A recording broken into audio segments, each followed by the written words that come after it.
if your heart's beating, if you're moving, if you have a desire to be active, you're an athlete.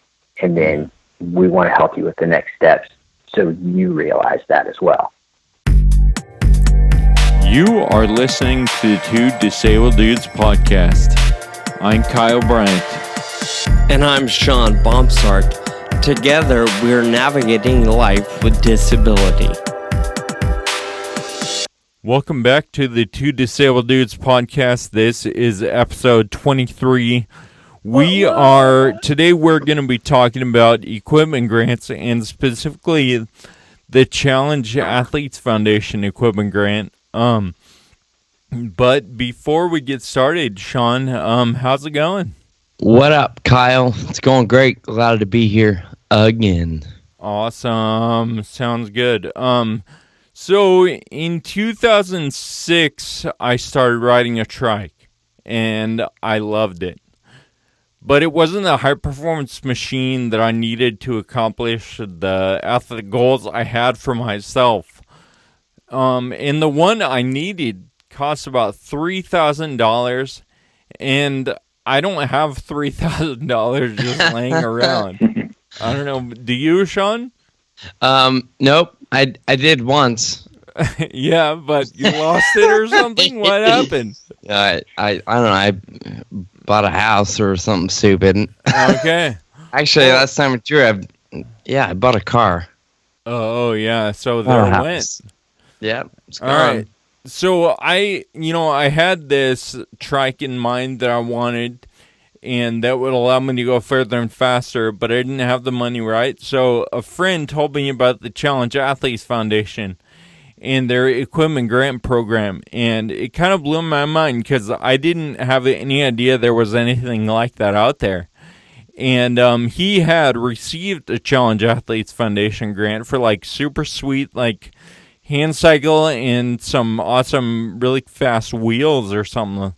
And so I applied, and I put a ton of effort into my application, and I received funding to allow me to buy my Catrike 700. And awesome. It has served me really well, and it allowed me to participate in the world's toughest bike race.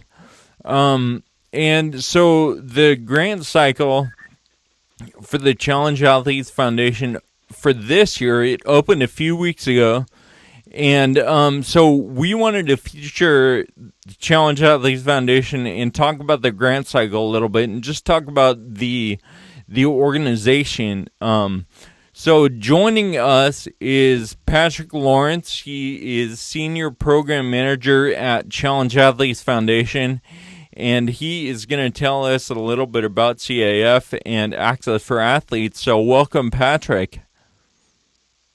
Good morning, guys. How are you today? We're doing good. How are you? What are you up to in sunny California? I am well. Just enjoying the beautiful weather and the opportunity to put these grants to good use. Awesome.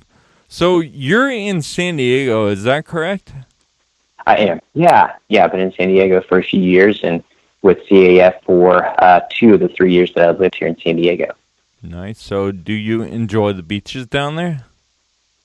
A little bit, yeah. I grew up in the middle of the country, so it's not as much of kind of what I grew up with, but I aspire to get to the beaches a little more often. Nice. That's what I was going to ask. Where did you come from? Because there's not very many places quite like San Diego. Yeah, I grew up in Oklahoma City, just right in the middle of the country, and lived there for most of my life, and had a short stint in Denver, about 6 years there, and then have moved to San Diego in 2014, and it's been great. I love it out here. Awesome. All right, Patrick, I want you to tell us how you got involved with CAF, but before that, I want you to tell us a little bit about CAF and what's the focus of the organization, and what are the types of activities that you guys do? Yeah, happy to do so. So Challenge Athletes Foundation is a nonprofit organization that started in 1994. The organization has been growing kind of in paces over the years, where it started out being a bunch of guys that got together to help grant one person, a friend of theirs, who was injured in a triathlon training accident. They put on a triathlon to help fund an accessible van for him. His name was Jim McLaren, and Jim was an early Ironman competitor. For a while, he held the world record for an amputee racing Ironman in Kona.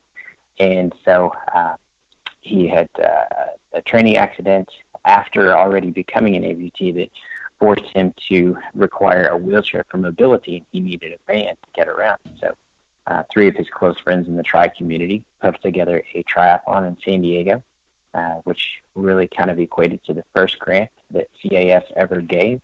And it's just grown from there. Last year, we were able to give out about 1,950 grants. So from one many years ago, grew crazy. to almost 2,000. Yeah. That's an amazing jump. In just over 20 years, 20, what is that, 23? Yeah. That's amazing. Yeah. In that span of time. And we're fortunate to do a lot of community outreach. We have camps and clinics that we do throughout the year, both in San Diego and then also around the country. We work closely with OSER, Orthotics and Prosthetics. We do usually 7 to 8 run and mobility clinics to help people who have a prosthetic learn how to improve their mobility and or run. So we do those. We do some triathlon camps. And then we also kind of the jewel in our crown is our annual San Diego Triathlon Challenge weekend that happens in October, and that's where it all started. So we do that every year. It's a huge fundraiser for us. We do several cycling programs throughout the year. So we try to do a lot of things to really get the community involved and active and aware of adaptive and disabled sport. Awesome. So, I think correct me if I'm wrong, but like the San Diego Triathlon and all these trials and stuff, a lot of that is fundraising. And then is access for athletes how you spend most of the money, like as an organization, is on your mission? It is, yeah. It's a big part of it, and the Access for Athletes grant program it's definitely our flagship. It's where the organization got its start, and it's the biggest distribution or way in which we help people with a physical challenge to have access to sports and athletics. And so I'm sure we can get more into kind of what the grant program is, but yes, that's the biggest outreach piece that we do have, and then our camps and clinics also kind of help support that as well as some other programs. Awesome. Dwight, a couple questions before we get too deep into the program itself or even more about the organization. Patrick, how did you come to get involved? You said you've only been in San Diego a few years, a couple years with CAF. What brought you to CAF? Yeah, I take a really indirect route, actually. I was in Oklahoma City and had gone through a Masters of Athletic Training program at the University of Central Oklahoma. That completed in 2013.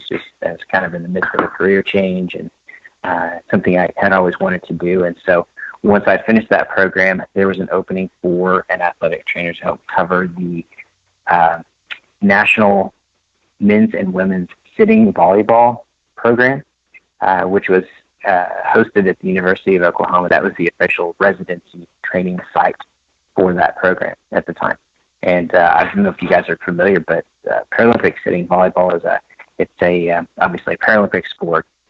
It's an adaptive sport, but also something that able-bodied individuals can play. But at the national and international level, it's Paralympic. So it's largely an amputee-based sport. It was my first exposure to any sort of adaptive or Paralympic sport. And so I got up every morning at 5:30 and went to the gym, and I covered practices and took care of any bumps and bruises and worked with the athletes on rehab, etc.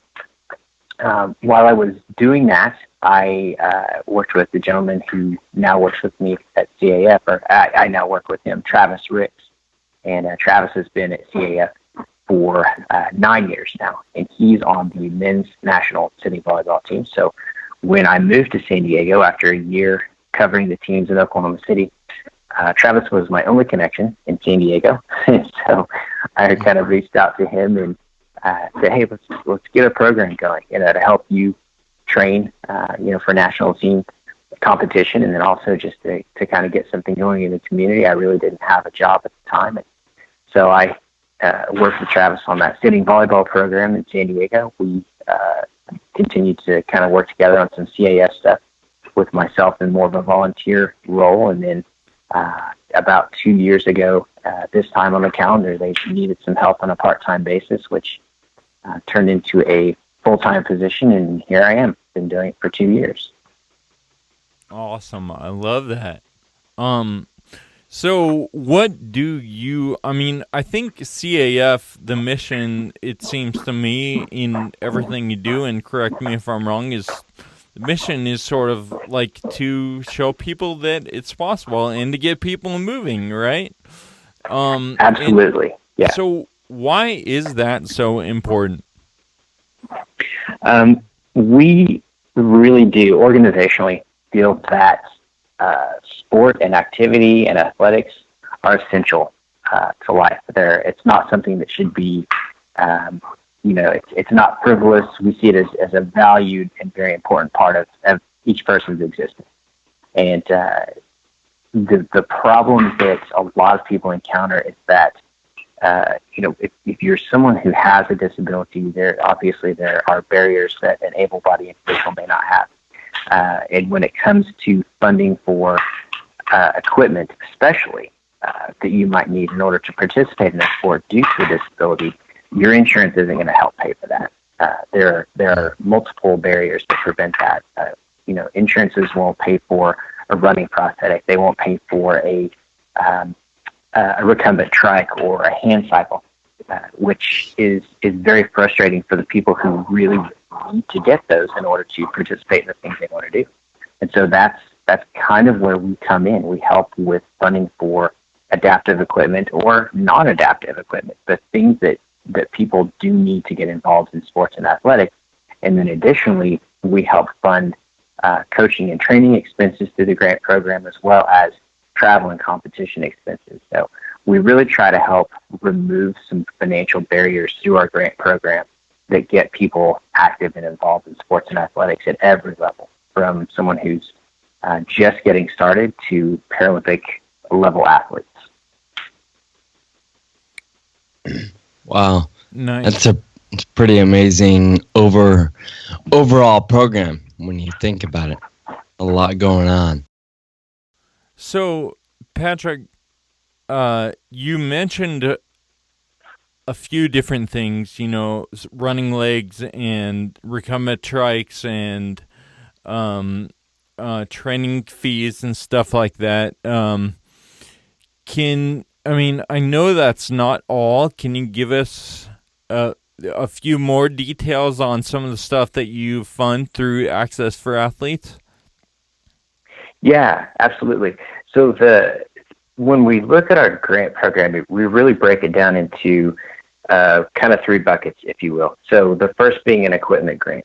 We've discussed that to some degree, where it's largely adaptive equipment, which is going to cover recumbent trikes, hand cycles, sport wheelchairs. So a basketball wheelchair, a tennis wheelchair, wheelchair MX wheelchairs. I don't know how familiar people are with wheelchair MX. That's a growing sport where individuals use kind of fortified wheelchairs to go to skate parks. And they're doing all sorts, dropping into bowls, they're riding rails, really, really cool and dynamic stuff. We do grants for those. We do grants for more traditional items. Bicycles. If someone has a visual impairment, tandem bicycles, so they have a stoker that rides with it. Or even an amputee or an individual that might have some limitations that just needs a regular bicycle. We do regular bikes. We do trying to think of what else. Surf community is big, so we'll do surfboards. Even oh my gosh, I'm trying to think of the appropriate name for it, but it's where you're seated on a wave ski, where you seated on a surfboard and use a paddle, like a paddleboard. We really span a really broad variety. Of course, the prosthetic grants, I kind of mentioned those. We do running prosthetics exclusively for individuals that need running prosthetics, and then we also do just non-adaptive equipment as needed. We grant a lot of different pieces. We do have, fortunately, several vendors that we work with that are helpful in giving us some discounts on what we can do. So we help to kind of stretch our grant dollars. And through that, we get wheelchair racing chairs, we get wheelchair rugby chairs, throwing chairs for track and field, pretty much just across the board. We've done pretty much any kind of sport equipment that you could throw at me. I've probably seen it at some point. That is really cool. Then, you mentioned a few pieces that I don't even know about, so I'm gonna be busy Googling a little bit after this conversation. Yeah.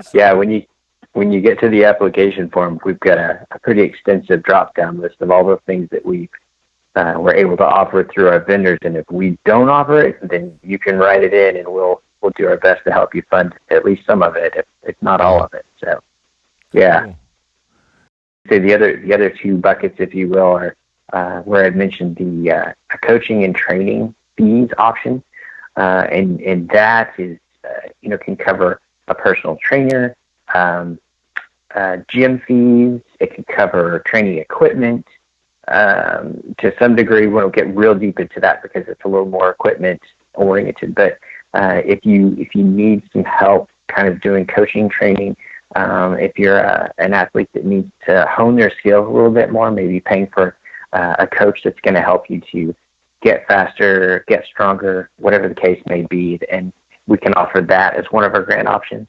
And then the last one being the travel and competition expenses, which is for a pretty broad variety. We have a large group of athletes with a visual impairment who apply for the Beat Baseball World Series every year, and they all get together. There's, I can't remember, 12 to 15, maybe 18 teams that play every year.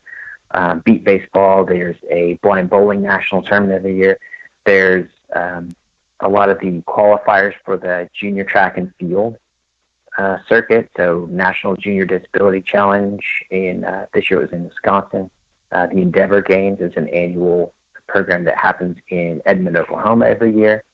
So there's a lot of different options all the way up to Paralympic qualifiers.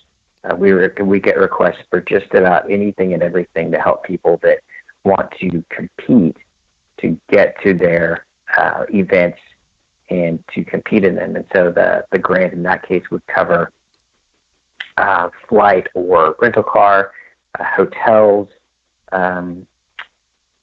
food, lodging on the trip, and so that all kind of falls under that travel and competition umbrella. I love hearing all of it because when you have somebody that's up against all these challenges that we talk about, oftentimes it's not just I don't have the right bike. It really is, I don't know how to do it. I don't have the right training. I don't have a vehicle to get me there. I can't travel. There's all these different little barriers, and it sounds like CAF is really helping eliminate as many barriers as possible, and I love hearing that. Yeah, we really do try. We generally get a pretty good amount of applicants. We're fortunate that we're able to fund. The trend has been about 85% of the grants, which is really cool. We'd love to get to 100% at some point. The great thing about it is that we're getting more people applying. We're getting new applicants. We get people who return year after year, and our applications are outpacing our funding sometimes. And so we're trying to make sure that we can give as many meaningful grants as we can give on an annual basis. And so if we can't help completely, we try to help as much as we can across the board.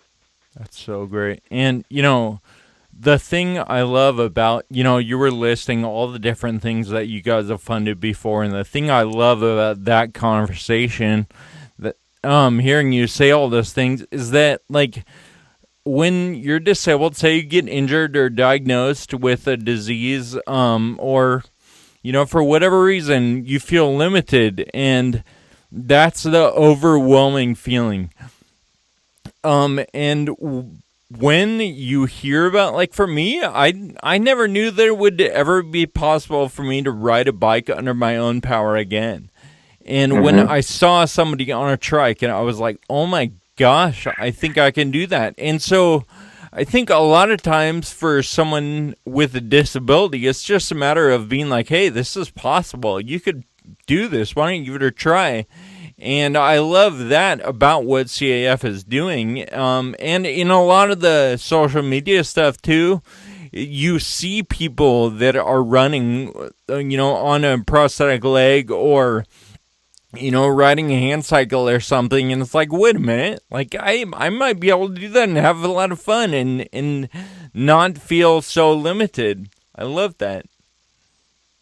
Yeah, that's a great thing, and that's the highlight of what we can offer. And I think it's a cool thing about the way that we do offer our funding is that we kind of let you color in your own box to say, how is a grant going to help me? Well, it's a very individualized process. If it's a recumbent trike, it's going to get you out there and doing things, being active, improving your physical and mental health, then let's help you get there. And so that the individualization of offering an individual grant is a great thing that we're able to kind of help provide, because you can kind of chart your own course, which is really cool. Awesome. All right, so we have a decent description of what the grant program is. Who is able to apply? Like, what are the rules to be able to apply for it? Yeah, so the rules are that the main rule is that the individual who applies has a permanent physical disability. And we've got a list on the website. I'll spare you reading it off to you because it's kind of lengthy.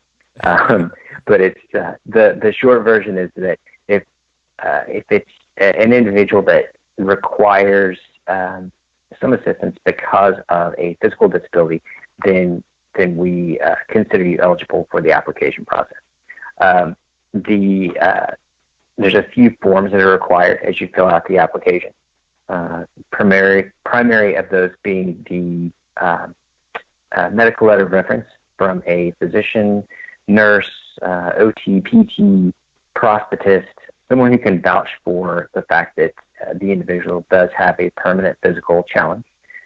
There is a personal letter of reference that's required from a coach, a mentor, teammate, coworker, someone who can vouch for the individual's character, their participation in adaptive or sport in any capacity, and then also their need for a grant. We also require a couple of photos because we want to see what the applicant has been doing in sport, and then financial. We do try to base this on financial need since it is a grant program. And so there's financial requirements where we ask for upload of documents that show an individual's annual income. So a W-2, a 1040, in some cases, if needed, Social Security information or Social Security disability information. So an award letter, if someone has one of those, just so we have a little bit of an idea of what the financial situation is for that person. Those are the main pieces that we require, and then the rest of it it's all an online form where the applicant fills in some questions. There's a biography can be written.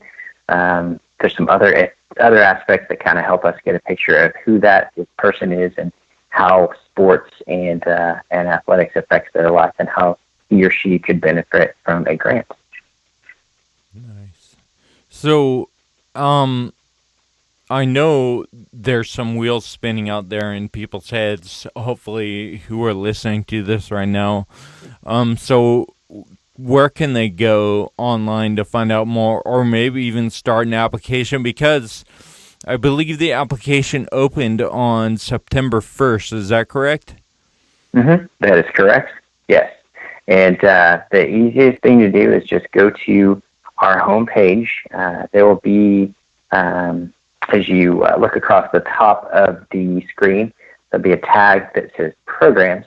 And as you scroll to Programs, there's a drop down, and it'll say Grants. And so on the Grants page, there will be a big button that says Apply Here or Apply Now.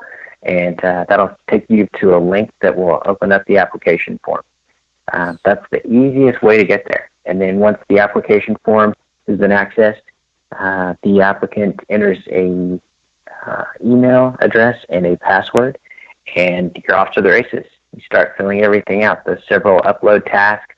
We're really kind of excited that this year's application form is a little more dynamic than one we've had in the past. So I'm hoping that everyone will find it a good experience.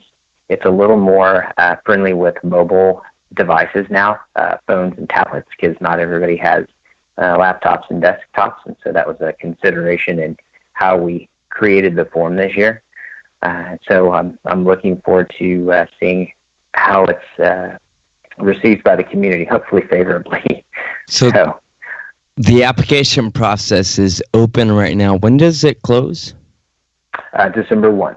Yeah. And then just out of curiosity, Patrick, how long does it normally take for you guys for your decision process? When do you release sort of your answers to fulfilling grants or perhaps tabling some?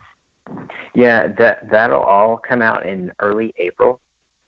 We traditionally, once we shut things down December 1, we spend that time really going through and thoroughly reviewing these grants, and we're doing all the work in-house to get things ready for distribution at that point. So we always get the awards out April 1 or around there, and then after that we're working on next steps for distribution of the various types of grants to get those in the hands of the people that are being awarded.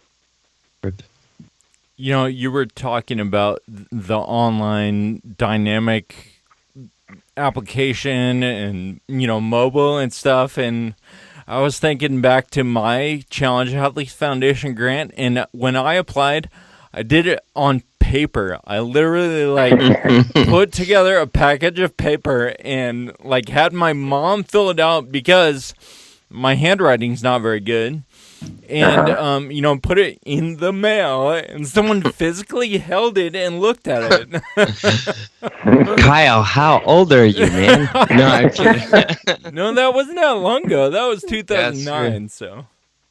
Crazy. Yeah, that's what I'm told. Of course, that predates my time at CAF, but yeah, in the old days, yeah, it was paper and pen, and it was transcribed, and I think they put a lot of that in Excel sheets, and so it was this new process is a little bit quicker for everybody. I cannot imagine with as much as I do on the grant process having all that be pen and paper. So I applaud those that were ahead of me and championed this cause before we were able to put it online. Especially when you think about over 1,900 applications that you awarded, not that you have read. You probably read a whole lot more than that, but yeah, when you think about over 1,900 that you're having to go through on paper, that could take up a lot of space in an office. And I was just thinking, my application was probably 20 or 30 sheets of paper, and just think about 2,000 of those sitting in a room. Yeah. Yeah, we've definitely made a greener process. That's a good thing. That's great. So what do you look for in a great grant application? For potential applicants out there, what do you want to see? Several things. One of the things that we definitely want to see is a financial need. And honestly, guys, with the community that we serve, that it's rarely the case that someone doesn't have a financial need, just because of the individual's disability. There's extenuating circumstances. There's other other costs that people incur that have a physical disability. That it's pretty rare that that's not the case. But we do want to see that. We want to see that there's a need. If someone is asking for equipment, say that they're looking either to get their first piece of equipment, or perhaps it's an upgrade in some cases. We want to see that they're active and participating in sport.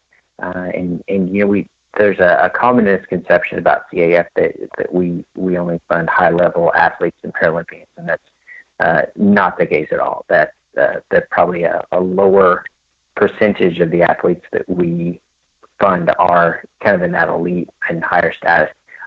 We would love to get someone their first piece of equipment or fund their first trip to the gym or their first competition and get them started and get them involved in the adaptive sport community. And so we're looking for some inroads there. We want to see that people are participating. We want to see that they're doing some mentorship, that they're doing some paying it forward, if you will. They're involved in their community. They're giving back. There's a component in there where it asks about community service. How are you contributing to your community? So all of those things really build toward improving an individual's score. The basic stuff that I spoke of earlier is all there. The medical letter of reference, you get scored points for that. For the personal letter of reference, there's those things that are mandatory that there's points indicated for that, but you get more points if you're really active and you're doing things and contributing to your community and to adaptive sport. So I have a question going back to, you talk about the common misperception that you guys only fund elite athletes.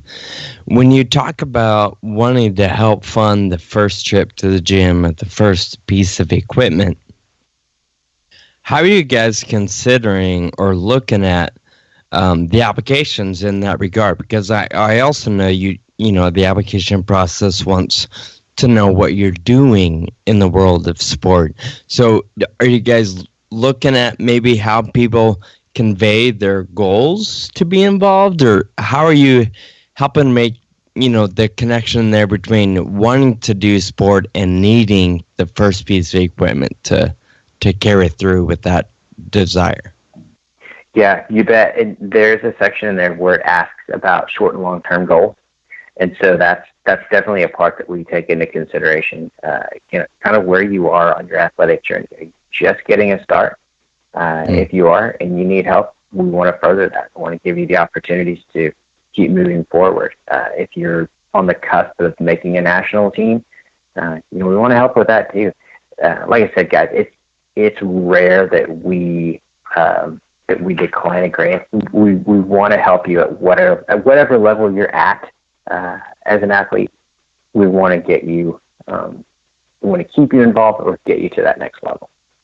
Something that I hear a lot as I go to conferences and just talk with people in the public is, I'm not an athlete, or what makes me an athlete? And I commonly tell people, you're an athlete, whether you know it yet or you don't know it. If you have to ask that question, then maybe we just need to get you connected with the right kind of people that are going to bring that out of you. Because if your heart's beating, if you're moving, if you have a desire to be active, you're an athlete. And then we want to help you with the next steps so you realize that as well. Awesome. I love that. That's a good way to think of it. If you're breathing and you have a desire to move, you're an athlete. Mm-hmm. That's cool. Yeah. So I want to encourage anyone who's listening to apply, because Challenge Athletes Foundation does, like Patrick said, it's rare. He even said it's rare that they deny an application. I know a bunch of my friends with FA that have been funded. I know several people who've been funded multiple times.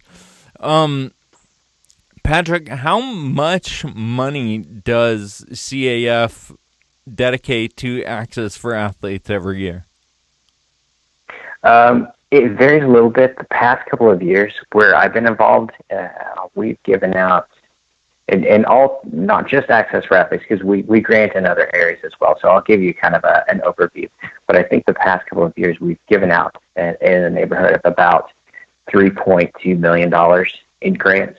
Wow. And that's Access for Athletes. That's our Operation Rebound program, which is specific to military, both active duty and retired U.S. military, police, fire, paramedics, Coast Guard. It's kind of a little umbrella underneath our larger organization. We have other grant opportunities, other things that we give out throughout the year that aren't as quite as highly publicized. But over the course of the year, we'll give out probably a total of well over 2,000 grants, probably more in the neighborhood of 22 to 2,500 grants, and $2 to $3.5 million worth of grants every year. Wow, that's amazing. So, I know there's a lot of people out there who are like, yeah, that's great, but I probably won't get it. No, like, apply and see what happens. I mean, there's no harm in it. Put a little bit of effort in it and, see what's out there. And please do apply for Challenge Athletes Foundation. I hope you don't mind me saying that, Patrick. No, not at all. Not at all. And the cool thing about it, and I think both of you are well aware of this, is that once you get involved in sport, you become part of the community. Mm-hmm. And once you do that, that's really such a huge part of your physical and your emotional wellness. I think for all the benefits that people get physically from sport, I'm not sure that the greater good doesn't come from all the people that you meet that are either involved in what you do, are volunteering to facilitate what you do.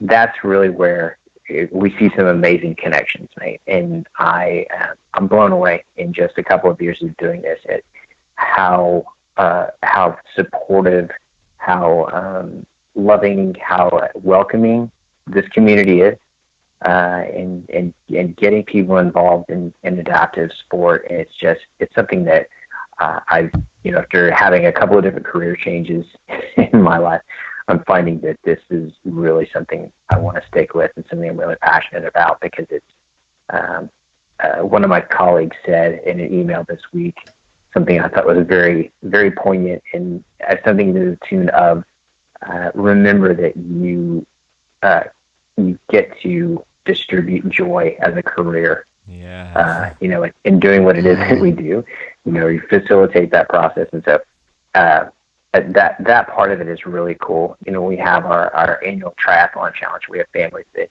we maybe don't see for a year, but we can count on seeing them then. And it's like a family reunion. Everyone kind of rolls in and catch up on what's happened in the past year. And, there's been emails and phone calls and things like that. But once you kind of get involved in that community, that's a really huge thing. And it just facilitates more and more participation and more connections and growth. And that's a good thing.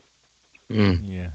That's really cool. I love that. And, you mentioned beyond the physical and, the community that is created around sport. And I also think, I think you'd probably agree that just internally, like within somebody, like somebody believing in themselves, holy cow, I can do this.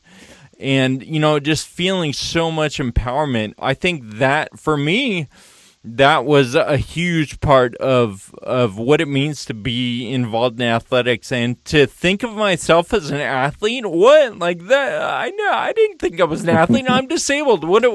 I have no business being an athlete, right? But I think that's a big aspect of the value of sport, is just like the empowerment that somebody feels within themselves. Absolutely. Yeah, you summed that up nicely. That's kind of who we are. we want to facilitate that and believe that as a core value of CAF and what it is that we do. Awesome. I was going to ask a question, but I'm just going to answer it for you, Patrick. I was playing around on your website briefly, and I know that we have listeners all over the world, a handful in Australia, a bunch in Europe, and all over. And one thing I've noticed is that your grant awards are not limited to the United States. Talk for a minute about that. It looks like you guys actually fund in a bunch of different countries every year. Yeah, we do. Gosh, I'm trying to remember the exact number. I think we gave grants in the neighborhood of 80 different countries last year. Wow. And so it's something where we do give funding. Now, the bulk of the applications we get are from the United States, but we do give grants all over the world. I will say, just full disclosure for your international listeners, hello everybody, that we do run into issues with regard to equipment grants for overseas applicants. Just in that, all of our distributors that we work with are in the United States. And the expense of an applicant who has been awarded an equipment grant to have it shipped overseas is just way more than what most people can really afford. So we tend to, on our overseas grants, our international grants, we tend to do more financial assistance on those because we can transfer funds a lot easier than we can send equipment. That said, however, please do apply. If there's something that we can help you with, because we definitely do want to help out if we can. And I'm also, that's a goal of mine in the coming years, to see how we can work through some of that and find some distributors that are not solely based within the United States, so we can start increasing the amount of stuff that we can offer for people that are applying from outside of the U.S. But we have little pockets in other parts of the world where people are creating their own little CAF communities, and it's a really cool thing to see. The surf community is very international. I mean, it's U.S. based, but it has a very international flavor to it. We do a lot of surf grants every year, so that's one that's kind of growing, and we definitely want to see those international applicants for sure. So send those in. I just love the reach that the Challenge Athletes Foundation has. I think you guys are doing amazing things, and I love hearing about the impact you're having on several different communities in several different areas of the world. Me too. Yeah. We're really fortunate to be able to do what it is that we do. Awesome. Yeah. So, are you hiring? We get that question a lot. Yeah. I could use some help. We run a pretty tight ship. We're, our San Diego office is usually 25, 26-ish, I think. And then we have two off-site individuals, one in San Francisco, Oakland area as the director of development, and then one in the New Jersey area also, who we're trying to help them kind of build what it is that they're doing. Another little unique piece that I can share with you is that we're really working closely with the YMCA. We're trying to build more partnerships with them. We're really fortunate that our San Diego County YMCAs have for several years now offered a free membership to athletes with physical challenges. They kind of route that through us, and we've been able to expand that to a few more cities. We're looking to do that a little bit more, and that our mission statements are very much aligned between CAF and the YMCA. And so that's another cool piece where we can kind of tap into what the community can offer in terms of rallying around fitness and sport and athletics, and just building a community of wellness. So they've been a fantastic partner for us. I've really enjoyed the conversation, Patrick. Thank you so much for sharing so many details about what you guys are doing and how you're helping improve really the quality of life for so many people. Oh, you're welcome. I appreciate the opportunity to talk about it. We're, like I've said numerous times, we're very fortunate to be able to do what it is that we do. And the more we can share that message with people and have them get involved in their communities, that's what we want to see. That we want to hear that. We want to see it on social media. We want to get feedback from people as they're participating with their grants. I feel like it's really it's more than just grants. It's the building of communities and getting us all with a common goal of moving forward the idea of adaptive sport and the movement, as it were. Love it. All right, Patrick. Well, we are going to post the link for Challenge Athletes Foundation and the specific link where people can apply for a Challenge Athletes Foundation equipment grant and training and travel grant. So we will post all that stuff to our website, and we really just thank you personally for all you do for the disabled community and the sport community, and thank you for everything you're doing with CAF. Thank you, guys, and please don't ever hesitate to call or get in touch with any needs, requests, anything I can do or CAF can do to help out. Please get in touch with me. Always happy to help and always happy to talk about what it is that we do. Thank you for listening to the Two Disabled Dudes podcast. Find us online at twodisableddudes.com, and please subscribe and review on Apple Podcasts. We'd like to hear from you. You can find us on Facebook, Twitter, and Instagram. Special thanks to our audio producer, Jake Tompkins, who also composed the music. Until next time, keep living with urgency.